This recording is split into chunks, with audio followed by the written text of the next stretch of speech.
we're going to look at the evidence for Saudi Arabia as the fulfillment of Revelation 17 and 18 as the great harlot. Next slide. First question, first criterion. Does Saudi Arabia sit in a desert? That's an actual picture of a Saudi desert. Saudi Arabia today is the proverbial fulfillment. I mean, she is the literal fulfillment of what the Bible was referring to when it says she was in an eremos, in a desert. Saudi Arabia is the Arab Sea, the great desert, the desert of the sea. And so the answer is absolutely yes. Next slide. Is Saudi Arabia royalty? In the late 1800s, Ibn al-Wahhab, he was a sort of an Islamist reformer, good friends with Ibn al-Saud, and these two together really emerged in the past century as the rulers of Saudi Arabia. Ibn al-Wahhab more of the religious side of things, and then the Saudis as the political leaders. And today, the Saudi royals are one of the most corrupt and powerful monarchies in the earth. Is she both a powerful religious and economic influence in the earth? Next slide. Saudi Arabia is, in essence, the very womb of Islam. She is the heart of Islam. The Saudi monarchy are the custodians of the two holy mosques, the two holy cities, as they say it, Mecca and Medina. They are the custodians of, again, Mecca, the world capital of idolatry. Is she a powerful religious and economic influence in the earth? Next slide, some basic facts regarding Saudi Arabia. They have a GDP 3 times larger than the UAE. The UAE being Dubai and Abu Dhabi. How many of you have looked at pictures of Dubai in recent years? They have the world's tallest building that they named the Khalifa Tower, the Khalif Tower. They've built literally man-made islands out in the ocean that are shaped like these stylized palm trees lined with multi-million-dollar mansions, hundreds of them along these palm fronds, just sitting out in the blue ocean. They've got Dubai World, it's called, where they've built man-made islands all in the shape of various countries, so that if you want, you can buy a United States-shaped island, your own private island. And I think even like Brad Pitt and various American celebrities have spent multi-millions of dollars to buy these private islands, and just it's unbelievable to watch, and the amount of money. I think it's something like a couple of years ago, it was like 3/4 of all of the cranes in the earth were in this one city. Just the growth was amazing. Saudi Arabia has a GDP 3 times larger than the UAE, just for context. She exports more oil than any other nation in the earth. And of course, the world runs on oil. It is the lifeblood of industry, of everything. They export more oil than any other nation. They are the oil exporting alpha dog of the world. They also have the greatest percentage of oil reserves, at least allegedly, under the ground, more than any other nation in the world. And again, they are home to Mecca. So yes, Saudi Arabia is an economic powerhouse, hands down, and yes, Saudi Arabia is a spiritual influence in the earth. Next slide. Does Saudi Arabia live in extravagant luxury? Does the Saudi monarchy, do they live in what we could call extravagant luxury? If the Bible was trying to describe and prophesy and hearken to a reality, would this be the description that would apply to the Saudis? Next slide. Case in point is the Saudi Prince Al-Walid bin Talal. This guy is someone that you should get to know. Next slide. Here is his diamond-studded $4.8 million Mercedes. It's his 38th car. Of course, by now, I'm sure he has many more. This was at a car show recently. I'm not sure if it was in Dubai or Saudi or the United States. It was probably, I don't know, it could have been anywhere. Next slide, just so you can see the size of the diamonds. They're not small diamonds. Again, these are toys. $4.8 million. It's a toy. Why would you cover a car with diamonds? I mean, why not just kind of go extravagant and gold plate it like most other eccentric billionaires? No, you got to cover it with diamonds. I mean, it'll probably be the thing now to pimp out my ride. Is that cubic zirconia? No, they're diamonds. Next slide.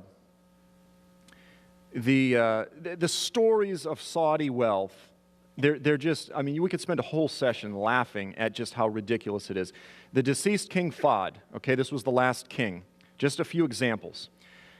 This is from a book by Gerald Posner called Secrets of the Kingdom, the Inside Story of the Saudi-U.S. Connection.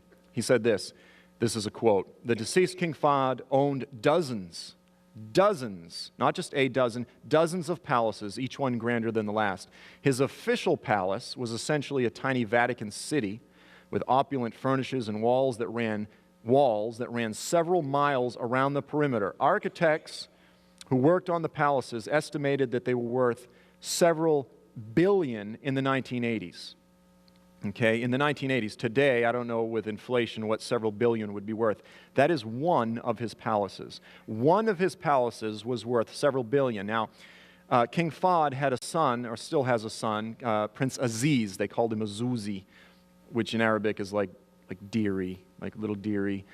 And he, as well as having multiple homes, he essentially built for himself sort of an Islamic, like Michael Jackson's Wonderland Ranch.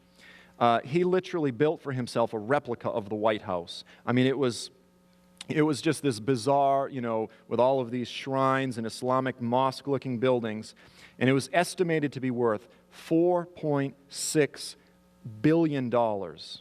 Okay? Now think of this, a private residence, one of many, and all you are is the son of a king, and one of your properties is worth $46,000 million.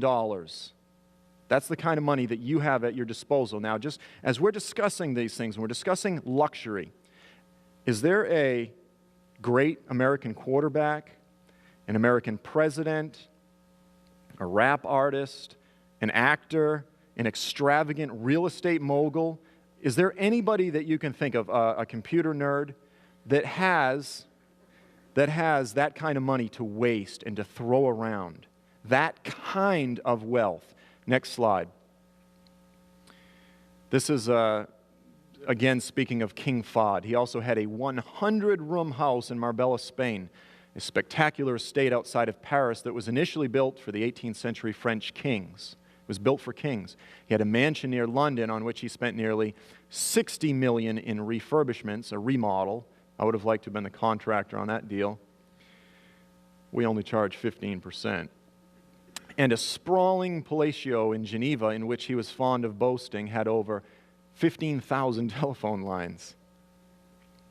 He flew between cities in his private 747 fitted with an enormous pink master bedroom, literally gold toilets, mahogany elevator, sauna, baccarat, crystal chandeliers. His yacht was $50 million. He kept over 24 Rolls Royces fitted with gold hood ornaments and grills in his various homes.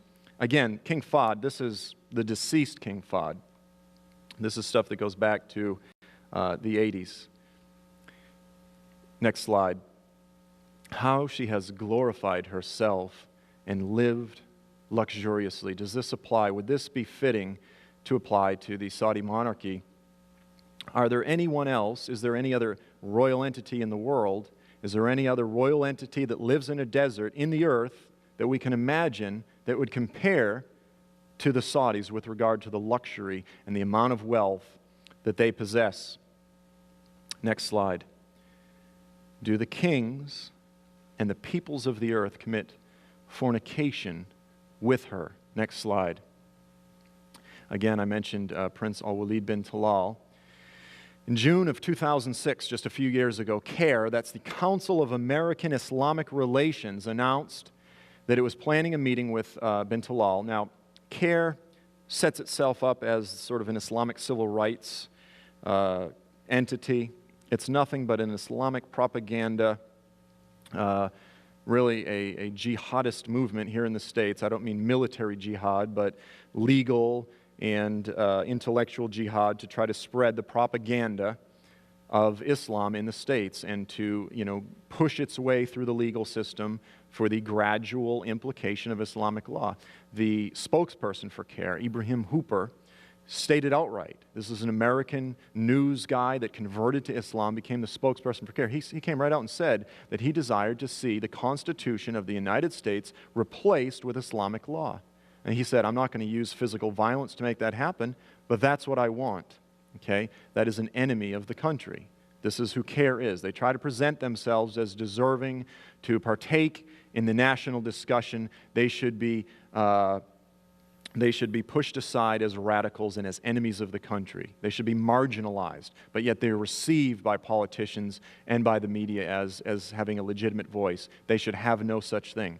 Prince Talal donated $50 million to CARE to devise a campaign to create a better understanding of Islam and Muslims in the U.S. Prince Talal also donated, and we'll touch on this, next slide, $20 million to Harvard to create an Islamic studies program. He donated another $20 million to Georgetown. He came to Harvard and he lectured the Harvard students on the need for the United States and Americans to be more tolerant of Islam. Now, to put this in context, you have a Saudi prince who comes from a country where it is illegal to openly practice Christianity or any other religion, where up until a few years ago you couldn't even enter the country if you were Jewish. You're not allowed to build a single church, synagogue, or anything other than a mosque in that country. And he comes to the United States and tells us that we need to be more tolerant.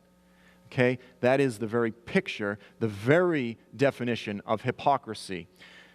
Harvard was influenced. They committed financial fornication with this man. They received his $20 million, which is nothing more than the spread of an Islamic propaganda educational machine coming out of Harvard. Same thing with Georgetown, and they have John Esposito, who is a Islamist apologist, an American professor who writes and gets interviews, and again, he's treated as though he deserves a voice in the discussion. He is an Islamist, and he is paid for, and he's in the back pocket of the Saudis to the tune of millions of dollars. Okay? This is how it works. You don't give someone $20 million for no reason. Okay? You expect something in return. This is how it works. I don't mean to be cynical, but my dad was right. Next slide. Nothing's for free. Jimmy Carter. He is perhaps, there he is with bin Talal. Jimmy Carter is perhaps the most corrupted politician, president that this country has seen in years, okay, in decades. He is absolutely, completely in the back pocket of the Saudis. We're going to look at some of the details. Next slide. He refuses to disclose the amount of money that Saudi financiers have donated. He refuses to announce that. Some of what we do know, however, in the late 1970s, BCCI, that was a brazenly anti-Semitic Saudi-funded bank, controlled actually by the Saudi royal family, bailed him out. They bailed his family peanut farm out, to the tune of millions of dollars. The founder of BCCI gave Carter $500,000 to help him establish the Carter Center. I'm not sure exactly what his center is called. And then they gave him more than $10 million donation to his various projects. Again, this is going back to the 1970s. I don't know what $10 million is the equivalent of today. Next slide. In 1993, King Fahd presented Carter with a gift of $7.6 million. A gift. Merry Christmas. Here's $7.6 million. The king is only one of several Saudi royals that have donated multiple millions to Carter. As of 2005, again, bin Talal, I spell his name differently there, he's donated over $5 million to Carter's center. Next slide. He received multiple millions from this individual, Sheikh Zayed bin Sultan Nahyan. He is a brazen anti-Semite. He is a Jew hater, okay? He is a Jew hater. The Zayed Center for the Coordination and Follow-Up, a group funded by Zayed, he hosted various speakers. Among the speakers, some referred to Jews as the enemies of all nations. Okay, that sounds like Nazism to me. He attributed the assassination of John Kennedy to Israel and the Mossad. He blamed 9/11 on the attacks. He blamed the 9/11 attacks on the United States against our own military. And he stated that the Holocaust was a fable. Okay, is this the kind of group that you would like to be associated with if you cared about your reputation? Next slide. They also hosted a speech by Jimmy Carter. He was happy to speak there. He was happy to receive millions of dollars from Zayed. Harvard University, who did accept the money from Walid, refused to take the money from Zayed because he was so openly outspoken in his anti-Semitism, in his Jew hatred. Okay, even Harvard refused the money. Carter, however, chose to keep the money. And then he said this, with regard to the financial award that he received, he said, "This award has special significance for me because it is named for my personal friend, Sheikh Zayed bin Sultan Al Nahyan." This is one of our presidents. Next slide. The Saudi-based bin Laden family, okay, i.e. Osama bin Laden, they're a construction family, the most significant construction family in Saudi Arabia. They've donated large sums of money to Carter. Despite the Saudi Arabian government's vast and ongoing records of human rights abuses. Now, Saudi Arabia is one of the grossest violators of human rights in the world. You know, I mean, if you get caught stealing a car in Saudi Arabia, you know, you could be beheaded in the streets. There are literally human slaves in Saudi Arabia working to build that nation, living in these little trailers at night. They lock them in there, and then they let them out. These women come from the Philippines, you know, Catholic women. They think they're going to be house servants. They end up becoming sex slaves, mistresses, all sanctioned by the Quran. There was a case just a couple years ago where a Saudi couple was arrested because they brought a Filipino housemaid with them, and she was essentially a sex slave. And then when they got found out, they were arrested. The couple was arrested. The wife was fully complicit with this. And then we literally had the Saudi representatives from Saudi Arabia came over, and they said, "You can't arrest him because you're violating his religious rights." Telling the United States that in our country, we can't arrest somebody for slavery because that's his right religiously. Luckily, we didn't cave into that one. That's the type of human rights violations that result when you try to enforce Islamic Sharia law, okay? Now, despite that, despite all of the human rights abuses, in terms of even just these liberal, secular human rights groups, they rate Saudi Arabia as among the worst. Iran is among the worst. Whenever you try to put into place Islamic Sharia law, the result is always the violation of human rights and women's rights and children's rights. The average age for a woman, when the age that she gets married in Yemen, just south of Saudi Arabia, is 14. Okay, so now think of the range. Span out about 5 years in each direction, and that's the average range that a woman gets married. You have recently had an 8-year-old girl who was able to get a divorce from a man in Saudi Arabia because he was in his 30s. She says, all he does is chase me around all day for sex. Okay, that's legal according to Islam. 8-year-old girl. She's been married for a few years. Okay, that's abuse. That is child abuse. Despite Saudi Arabia's record of human rights abuse, the Carter Center for Human Rights program has zero activity in Saudi Arabia. Why? Do you think the multiple $1 million has anything to do with it? And here's the ultimate hypocrisy. Carter is an outspoken critic of what he calls the Jewish lobby.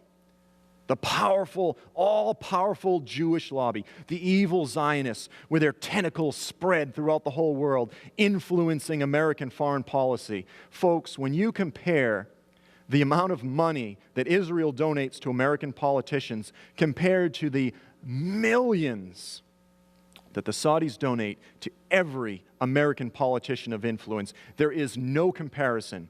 There is no comparison. And yet he speaks out against the evil Jewish lobby, and then he claims that anyone, any reporter, any politician who has ever received Jewish donations or who has friends that are outspoken Zionists, that they cannot speak to the Middle Eastern situation. And yet, despite the millions of dollars that he receives from the Saudis, he is an outspoken critic of Israel. Okay? The epitome, the essence of hypocrisy. Next slide.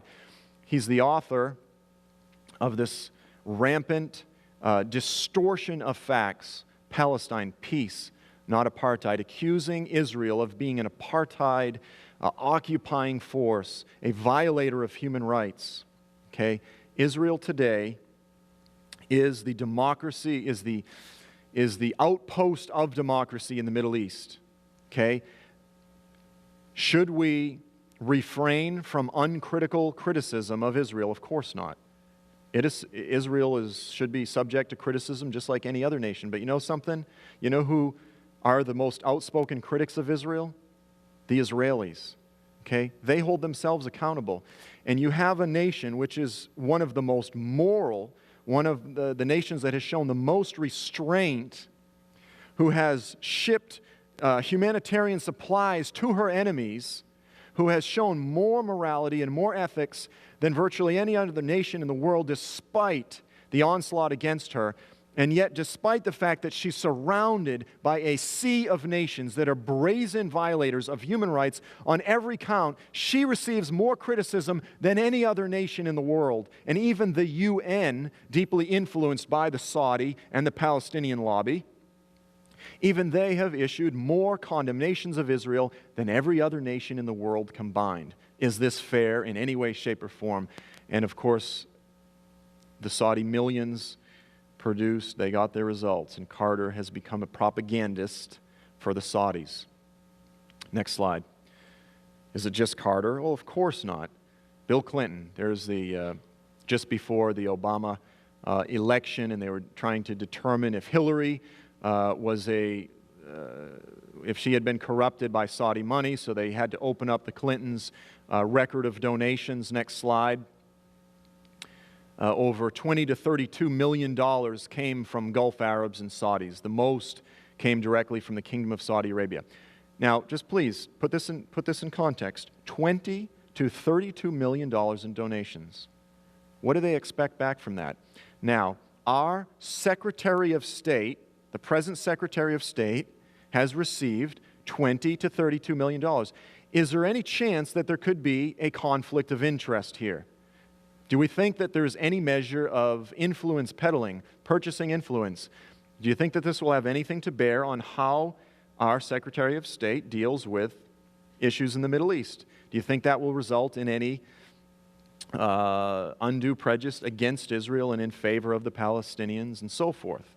Next slide. The whole Bush family, as much as I hate to admit it, are probably some of the worst in terms of having a long relational and financial history, and having also received millions upon millions of dollars from the Saudis.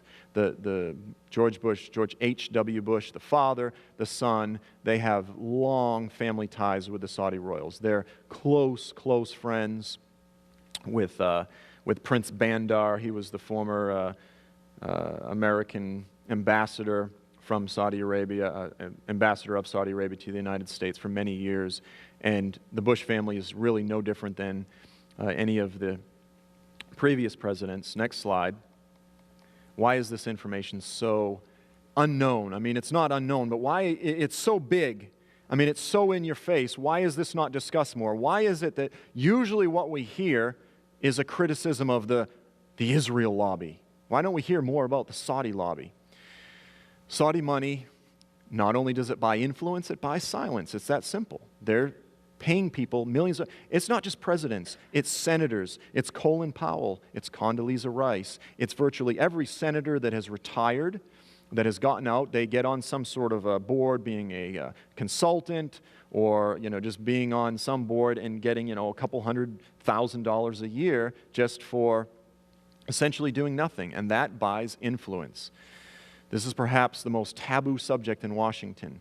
There was a book or a report that was written a few years ago where they were trying to blow this whole story open, and the whole thing got shelved. This is a subject you don't talk about. You don't bring this up. Everybody is involved. The secrecy, going back to biblical prophecy, the secrecy of the harlot's sins and her influence are specifically mentioned by Yahweh through the prophet Isaiah. Isaiah 47, verses 7 through 10. You have trusted in your wickedness, the Lord speaking to the harlot, and you have said, no one sees me. No one sees me.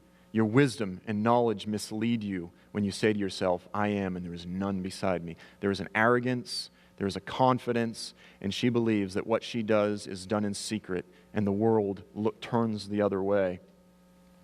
I pulled a couple of quotes out of, next slide, Robert Baer. He's a former CIA agent. He wrote a book called Sleeping with the Devil, How Washington Sold Our Souls for Saudi Crude. I mean, it's almost, this guy's, I don't think he's a believer. He's just a former CIA agent that's had a lot of firsthand experience in the Middle East. And the title of the book is almost prophetic. We're speaking of the harlot that has committed fornication with the kings of the earth, and he titles his book, Sleeping with the Devil, How Washington Sold Our Souls for Saudi Crude. Here's just a few quotes that I pulled out of his book with reference to the sort of the code of silence that surrounds the measure of the incestuous relationship between the American government and the Saudis. He said, Saudi Arabia's seduction of Washington worked the same way. They paid, we took, and everyone politely averted their eyes. The only people who were willing to tell the truth were those on the political fringe, because everybody on the political inside is getting the money, and those on the political fringe, were smugly dismissed as cranks. In other words, of course, that's just, some radical right-wing whatever. Of course, he's filled with all sorts of bizarre conspiracy theories. Next slide. Not to mention our present president, the recent event of him bowing, the bow that never took place. He was just much taller, and so he just had to bend down in order to shake his hand. That was the official explanation, even though, and there's another picture too where it's clear. He's bowing down. Maybe it was just bad practice, inexperience.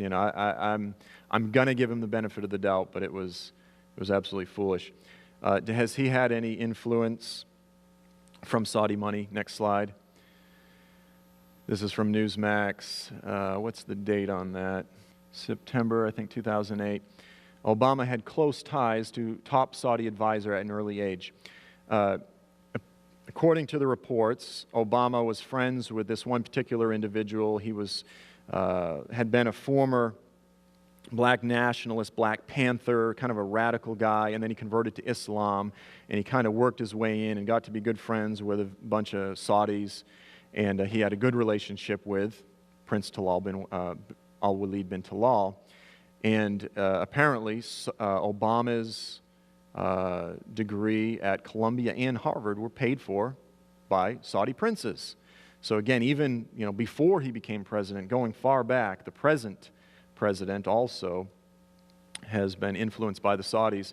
And this is one that it's like he refuses to even to allow anybody to discuss this. He's probably been the best at sort of keeping all of this stuff under wraps. Next slide.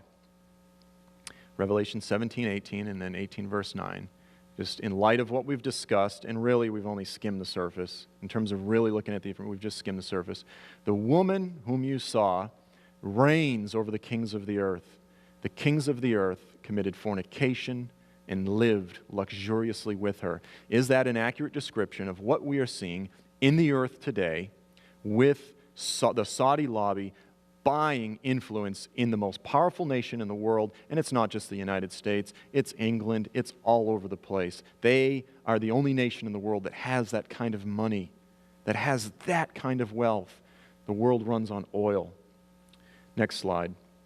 Is Saudi Arabia guilty for the blood of the saints, for the blood of the holy ones? Are they guilty for the blood of the Jews and the followers of Jesus? Next slide. The same prince, Al-Walid bin Talal, during a live telethon in April of 2002, sponsored by the Saudi government, this one particular Muslim preacher, so they're having a telethon, they're raising money for Palestinian suicide bombers. They're raising money for Palestine. It went to the families of suicide bombers. Here's what one Muslim preacher said. I am against America. Now again, mind you, in Saudi Arabia, these things aren't on unless they are sanctioned by the government. Okay? These are preachers that are paid for by the government, raised up and trained by the government, and then given a national platform by the government.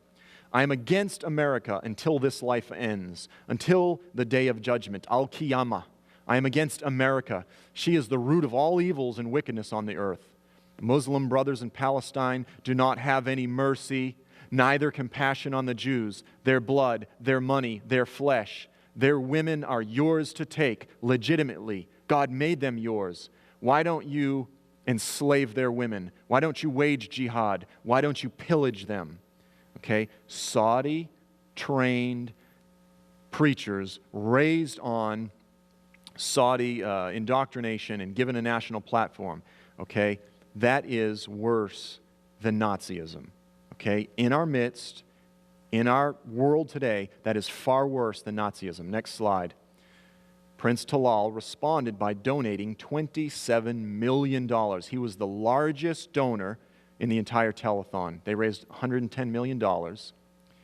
According to Israeli intelligence, the money was the main source of funding that went to 36 families of Palestinian terrorists, including 8 families of suicide bombers. Okay? They know where the money was going. Okay? Prince Talal, the guy that comes over here and lectures us about needing to be more tolerant, the one who sets up programs and donates money to help make the image of Islam better in the United States. On the other hand, donates $27 million to fund the slaughter of Jews, and who supports the type of hate rhetoric that comes out of these kind of preachers. This is what we're dealing with. Are they guilty for the blood of the saints? The Saudi lobby is guilty for influencing anti-Israeli sentiment, not just in the United States, but throughout the world. They have deeply influenced the opinions of the UN, this alleged body of representatives throughout the world. We have a world where anti-Semitism is increasing day by day. And then throughout the world, now please follow this, the Saudis, they raise up and train these hate preachers. They pay for and fund the establishment of the madrasas, the Islamic centers, and the mosques throughout the world. And then they send the hate preachers there, and then they send their books and their literature there. And throughout the United States, you can go into the mosques and you can find the literature with the Saudi government seal of approval on it that encourages jihad against Christians and Americans and Jews. And they are paying for it, and they are the womb of Islam, both historically and today. And not just Islam, but radical Islam. They are the primary source, financially and ideologically, of the spread of radicalism throughout the world today. Okay, now listen to this one. The largest missionary sending organization in the world is the Southern Baptist Convention. The Saudi Arabian government spends more every 3 days on dawah, that's Islamic evangelism, that the Southern Baptists spend their budget every year. The Saudi Arabian government puts more money forward every 3 days than the largest Christian missionary, Protestant missionary organization in the world spends in an entire year. Saudi Arabia is the source of the violence and the terrorism and the hatred throughout the world today. And our government will do nothing about it because they are in their back pocket. Is the Saudi Arabian government guilty of the blood of the holy ones throughout the earth? Next slide. This is from the Middle Eastern Media Research Institute. For decades, the royal family of the Kingdom of Saudi Arabia has been the main financial supporter of Palestinian groups fighting Israel. They have given over 15 billion Saudi riyals, that's 4 billion US, to finance the continuation of the Intifada, which is also commonly referred to by the Saudi officials as jihad and resistance. They are funding the jihad in Israel. They are funding the jihad around the world. Next slide. Revelation 17:6 and 18:24. I saw the woman. She was drunk with the blood of the holy ones, of the saints, and the blood of the martyrs of Jesus. In her was found the blood of prophets and saints, and all who are slain on the earth. Go to the website, The Religion of Peace. Every day he updates the various Islamic terrorist attacks and the deaths that result as a result of Islamic terrorism. We don't even hear about it. We've got terrorism, jihad fatigue. We don't want to hear a news story every day, but they take place around the world every day. In her was found the blood of all who are slain on the earth. Next slide. Do the beast nations hate her? Next slide.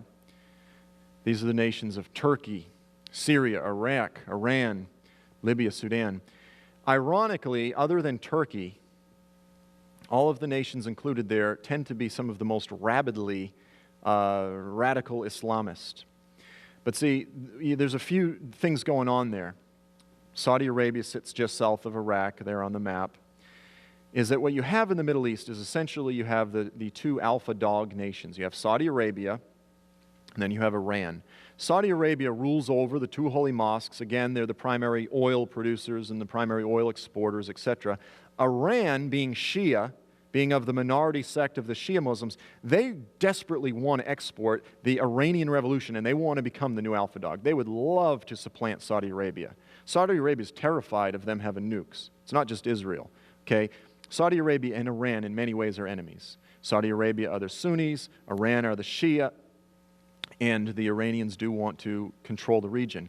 Historically, Turkey and Saudi Arabia are also at enmity because Turkey ruled the region, and they believe, in fact, that they should still be controlling the holy mosques. They believe that they're the rightful rulers of that entire region, and the Saudi royals have come along and sort of supplanted them in this last century. And beyond that, Saudi Arabia, essentially, the government of Saudi Arabia today, I wonder if I have this in the, yeah, I do. The Saudi Arabian government is essentially like the Branch Davidian Waco cult, okay? They spend money on the military because they know there's a giant clash coming. They know they are going to be attacked. They know that day is coming. They're very well aware of it. Next slide. This is understood really by people who study the Middle East, those involved in all of this. There's actually been a book discussing the sort of incestuous dance that the Saudis do, because on one side, they live like Westerners, they live like pigs, they live non-Islamic lifestyles, they live just lives of, brazen perversion and so forth with their harems. And then on the other hand, they pay off the radicals, they fund the radicals, but they know the day is coming when the monster that they've created is going to turn on them. And many of the nations, the beast nations, are some of the greatest vehicles of a lot of these radicals. And even within the country, the Saudis have many that are eventually going to desire to kick out the Saudi royals and replace them with a legitimate Islamic government and not a corrupt monarchy. They view them as completely corrupt. And the Saudi royals are afraid of their own people. They're afraid of their own radicals that they create. So they do this dance. On one hand, they try to be friends with the West, and on the other hand, they pay off the radicals. And they have a day of reckoning coming, and they know it. Next slide. This is again from Robert Baer. The Saudi government probably spends more per capita than any other country in the world on arms. It acknowledges only that it spends 13% of its GDP, but half of its revenue is earmarked for military. But listen, they're not spending money on military to protect themselves primarily from foreign sources. It's primarily to protect themselves from their own people, from an uprising, and they're terrified of it, and they're terrified of Iran across the Persian Gulf. Next slide. If you want to read more about this, I actually do recommend. He's not a believer, and I think he uses some language. It's been a few years since I read this, but it's a great book that really just deals with this whole tawdry underworld of the relationship between Washington. But you just read it and you just say, absolutely, this thing brings to light this whole paradigm that Saudi Arabia is the whore of the earth. I mean, it's crystal clear, and it's powerful to see it coming from someone who has no grid for the biblical side of this. He's just analyzing it from a political perspective. Next slide. The beast will hate the harlot, make her desolate and naked, eat her flesh, and burn her with fire. The day is coming when the coming Islamic empire will turn on the harlot. You see, she is going to be confronted and killed by the monster that she has created. Okay, for the past 50 years, the Saudis have spread Wahhabism, radical Islam throughout the earth, and the day is coming when that beast that she created will turn on her and devour her. Next slide. Have the nations of the earth felt the wrath of her false religion? Next slide. It says the nations of the earth were drunk on the wrath of her fornication. The wrath of her fornication. And again, Saudi Arabia is the financier. They are the financiers of radical Islam throughout the world. They pay off the Americans. They pay off the jihadists. That's where the money's coming from. Next slide. For all the nations have drunk the wine of the wrath of her fornication. Next. Is Saudi Arabia a rabid consumer? Saudi Arabia produces one thing, actually two things: radical Islam and oil. Other than that, it's a desert. Everything they have, they buy. Everything they have, they import. I have an associate was telling the story of how years back he went to Saudi Arabia, and he was just blown away. He's like, they have these nice cars, these Mercedes, and they drive them, and they don't change the oil. And the engine seizes up, they pull it over on the side of the road, and they leave it there and just get a new car. It's just a different mentality. But when you look at the specific items that are really delineated in Revelation 18, they're all actually things that Saudi Arabia buys. It's gold and this and that and the other thing. And it even says, and the souls of men, slaves. And Saudi Arabia does buy slaves. All of the Saudi royals, the stories are just, they go on and on about their harems and all of the women that they buy and purchase. There's this story that I read about years ago. There was a group called Americans Against the Sawduction of Washington. And it was primarily made up of parents whose children had been kidnapped and smuggled to Saudi Arabia as sex slaves. And one of the stories that came out of this was this gal, and I can't remember her name, but she was one of these early child stars, and she was on one of these morning talk shows, and they said she had kind of gone through drugs and all these things. She was kind of recounting her life as a child star, and they said, well, what was the scariest thing that ever happened to you?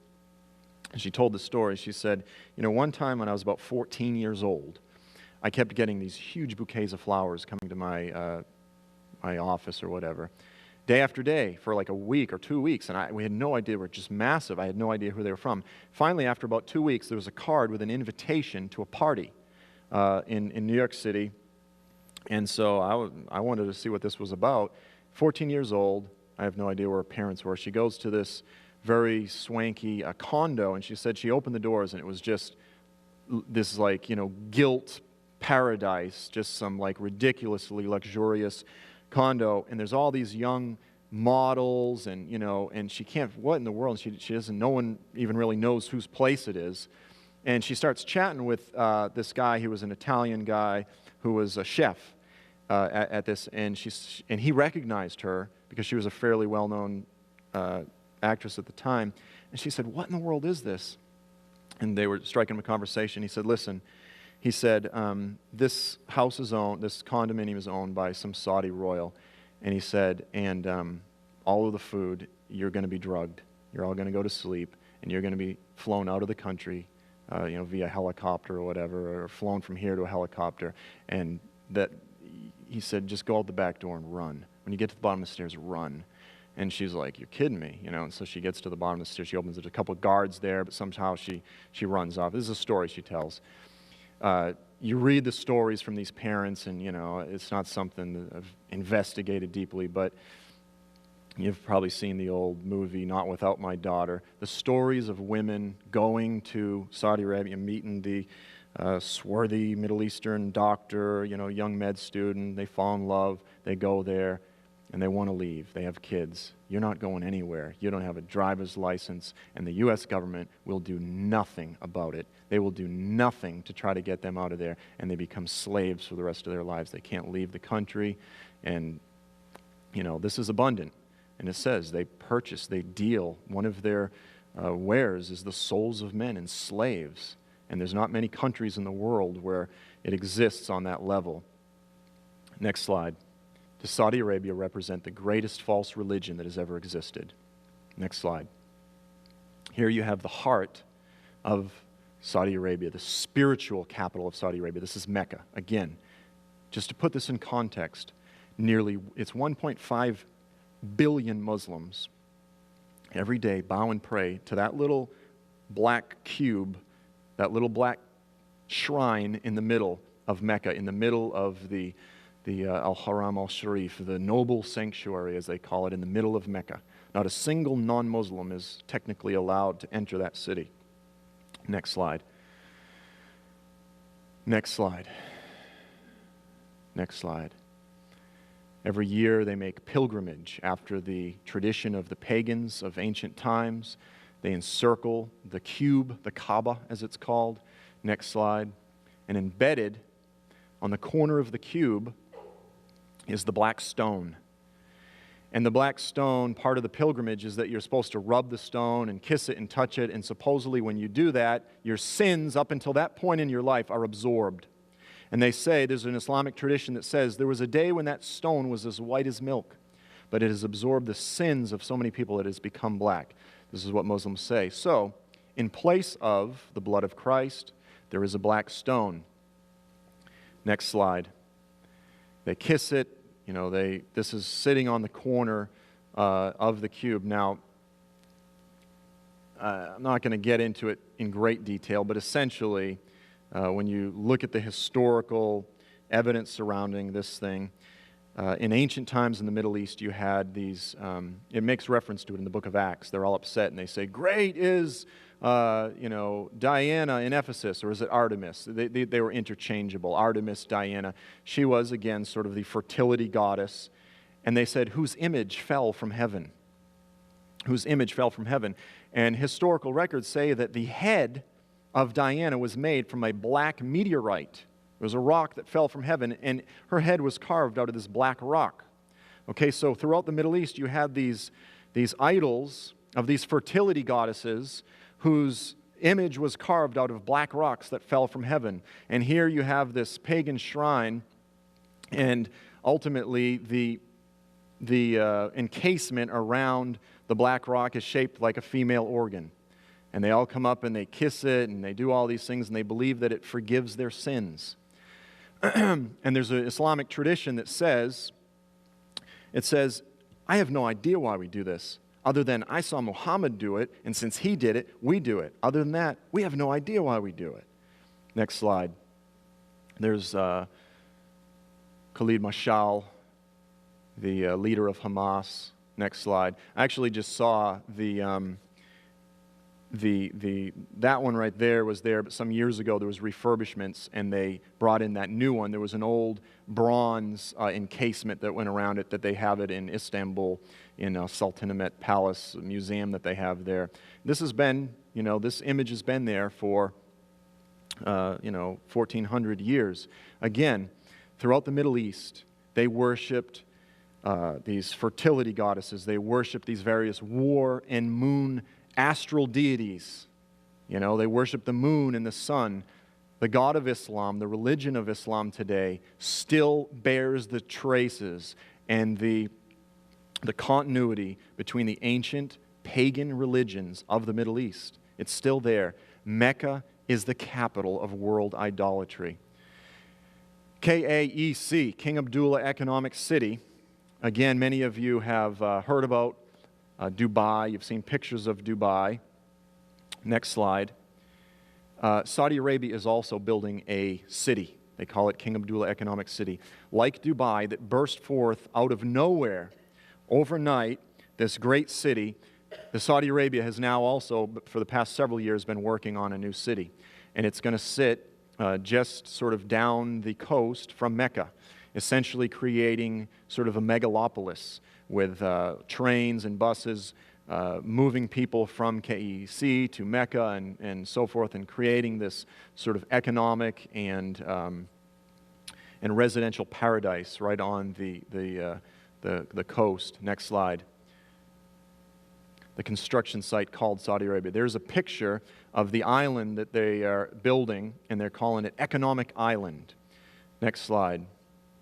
They're hoping to make KAEC completely surpass Dubai in terms of its ability to be the premier shipping and economic capital of the Middle East. They're moving in that direction. Next slide. There's another picture of, again, artistic portrayal of what they're hoping to make this thing. Next slide. There's a picture of the world's largest building, again, Khalifa Tower in Dubai. Now, for context, the next slide, it is twice as tall as the World Trade Center. You can see there's some of the world's tallest buildings, and over there on the far right is the World Trade Center. The building that was just completed is twice as tall. Okay, twice as tall as the World Trade Centers. Next slide. This is the tower that Prince Al-Walid bin Talal is planning on now building in Jeddah. Twice as tall as Khalifa Towers and a heck of a lot bigger.